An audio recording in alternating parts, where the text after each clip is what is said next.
meet you. How are you? Nice to meet you. Nice to meet you. Oh, let me reach back here. Hello. Nice to see you. How are you? Nice to meet you. Hello. How are you? Nice to meet you. Ameen. How are you? Nice to see you. Hello.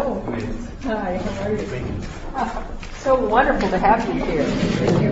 We're going to do a picture. Now, where do we look for the formal picture? Where's Mike? Oh, Mike, there you are, over there. Okay. Oh, do you want to get in the center, Mike, so we can maybe just get everybody in? And that's good. Can you... a little bit closer. That's great.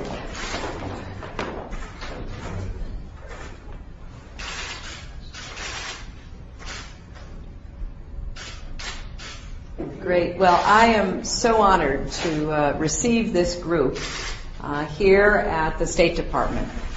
This is a group of young men and women from Egypt who are committed to improving the lives of the Egyptian people, providing more economic opportunity, greater growth in democracy, respect for human rights. They come from a variety of backgrounds. Each of them brings a special experience and expertise to their interests and their efforts. I'm excited about going to Egypt next week with President Obama for his speech. I've enjoyed the opportunities that I have had to work with my Egyptian counterparts on how we're going to deepen and broaden our relationship between our two countries. But the most important part of that relationship is between the American and Egyptian people. And I think that a number of our visitors have made their first trip to the United States with this trip. So it's wonderful to have you here and to be part of this.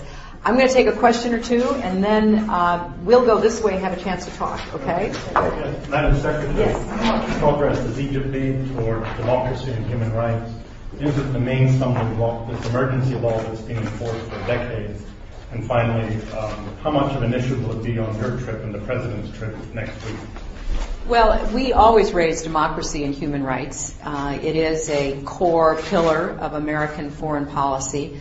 And I think that there is a great awareness on the part of the Egyptian government that with young people like this and with enhanced communications, it is in Egypt's interest to move more toward democracy and to exhibit more respect for human rights. And so we're going to continue to engage in that dialogue. Undersecretary Bill Burns will be going to Egypt soon to put in place a framework for a comprehensive discussion between our two countries on the whole range of issues.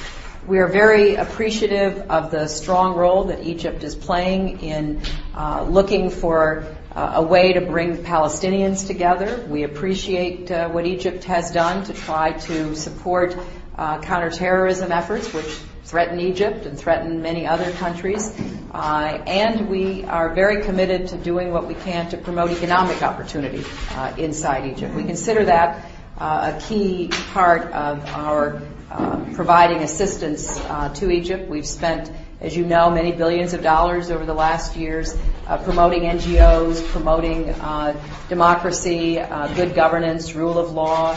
And I want to stress economic opportunity, because out of economic opportunity comes confidence, comes a recognition that people can chart their own future. So this is all part of what we will be discussing. You had some very strong words yesterday about settlements and that the Israelis really have to play their part in this.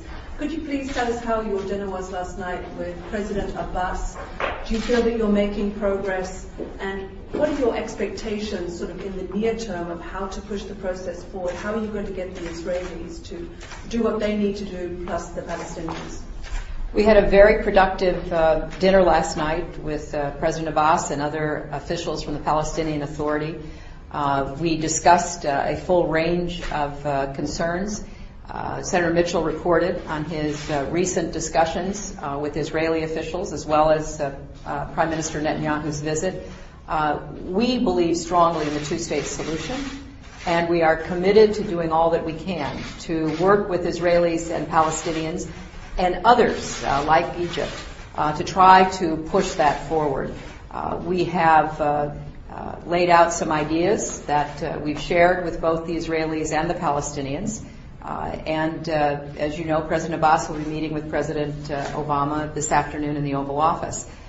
This is a difficult, complex undertaking, but we are committed to it, and we think it's in the best interest of both Palestinians and Israelis. We think this effort to obtain a two-state solution is the best way for Israel to have the peace and security that they are seeking and deserve, and we think it is the best way for Palestinians to have a sense of empowerment and authority over their own lives, and to give them the chance to raise their families and to have the kind of future that the children of the Palestinians deserve. So we see this as very much in not only our interests and the interests of the region, but of Israel and the Palestinians as well. Thank you all very much.